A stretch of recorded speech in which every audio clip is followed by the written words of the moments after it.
Hello everyone, कैसे हो आप सब। तो मैंने मई के एंड में एक बहुत ही खूबसूरत प्लेस एक्सप्लोर की जो कि थी इंदौर मध्य प्रदेश इंडिया में। और देखिए, नाम पढ़ के और ये सब देख के तो आपको पता पड़ ही गया होगा किस प्लेस की मैं बात कर रही हूँ। तो इसका मैंने एक बहुत ही छोटा सा व्लॉग बनाया है और वो व्लॉग मैं आप लोगों के साथ शेयर करने लगी हूँ। तो चलिए मेरे साथ, मैं आपको ले चलती हूँ उस प्लेस के अंदर तक। तो आप जब एंटर करेंगे इस तरीके की आपको विंडो मिलेगी और कार्ड इशू किया जाएगा जिसको आप डिनर टाइम के लिए यूज़ कर सकते हैं। और आप यहाँ पे बहुत सुंदर सुंदर फ़ोटोज़ भी खिंचवा सकते हैं क्योंकि इतनी अच्छी इसका लुक है और स्टैचूज़ होते हैं, ग्रीनरी है। और जो बास्केट आप देख रहे हैं वो इस तरीके की बहुत जगह बास्केट्स आपको दिखेंगी। तो ये एक्चुअली ट्रीज से अटैच्ड होती हैं। और ये है मेरे मामी मामा। यहाँ पे एक मंदिर भी था, तो रिलीजियस पीपल भी यहाँ आ सकते हैं। और हम थोड़े आगे गए तो यहाँ पर शूटिंग वगैरह चल रही थी क्योंकि यहाँ पर एक शादी भी थी ऑलरेडी। तो फिर हमने किसी और रूट को लेके फिर अंदर तक आए।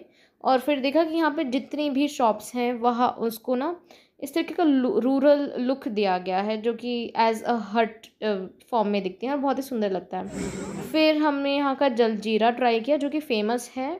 और ये jaljeera is literally worth trying, बहुत ही टेस्टी लगता है। और फिर यहाँ पर एक वाटर पार्क भी था, तो अगर आप वाटर बेबी हैं तो बिल्कुल आप यहाँ पर आ सकते हैं जिसके एक्स्ट्रा चार्जेस हैं।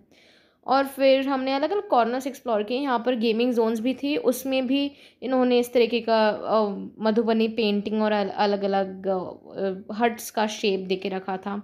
ये जो बड़ी सी हट थी वो एक इन्होंने कॉमन प्लेस बना दी थी, मतलब आपको बैठना है तो आप बैठ सकते हैं।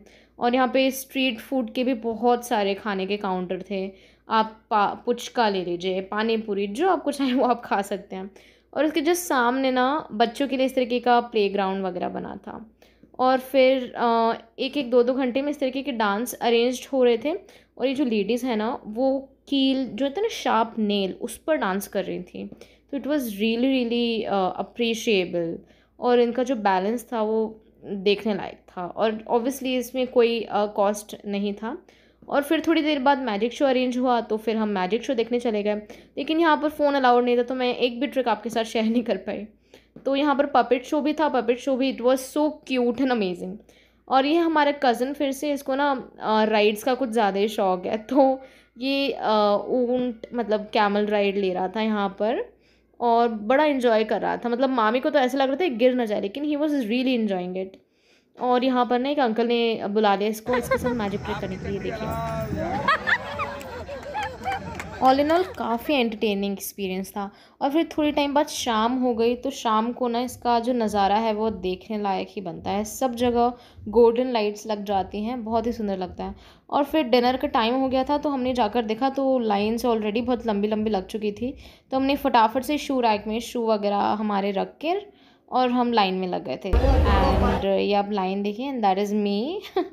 और फिर एक दो घंटे के बाद हमें एंटर करने मिला, तो यहाँ पर एकदम ऑथेंटिक ट्रेडिशनल तरीके से खाना दे रहे थे। खाने की वैरायटी भी बहुत ट्रेडिशनल थी यहाँ पर। और वन बाय वन इसी तरीके की, मतलब हाइजीन भी बहुत प्रॉपर था। और everything was so good and this is me. यहाँ का खाना is definitely the highlighting part क्योंकि सब कुछ एकदम देसी घी में बनाया जाता है और राजस्थानी ऑथेंटिक डिशेस आपको सर्व की जाती हैं। और ये हॉल की कैपेसिटी भी बहुत अच्छी है और हाइजीन भी एकदम प्रॉपर है। और फिर उसके बाद हम डीजे हॉल में चले गए, बढ़िया डांस वगैरह किया। फिर हम हमारी कैब का वेट कर रहे थे, रात के 10 बज चुके थे। गाइज़, ये था मेरा ब्लॉग। आई होप आपको पसंद आया हो। मेरे चैनल को सब्सक्राइब कर दीजिए, like share and comment. Thank you.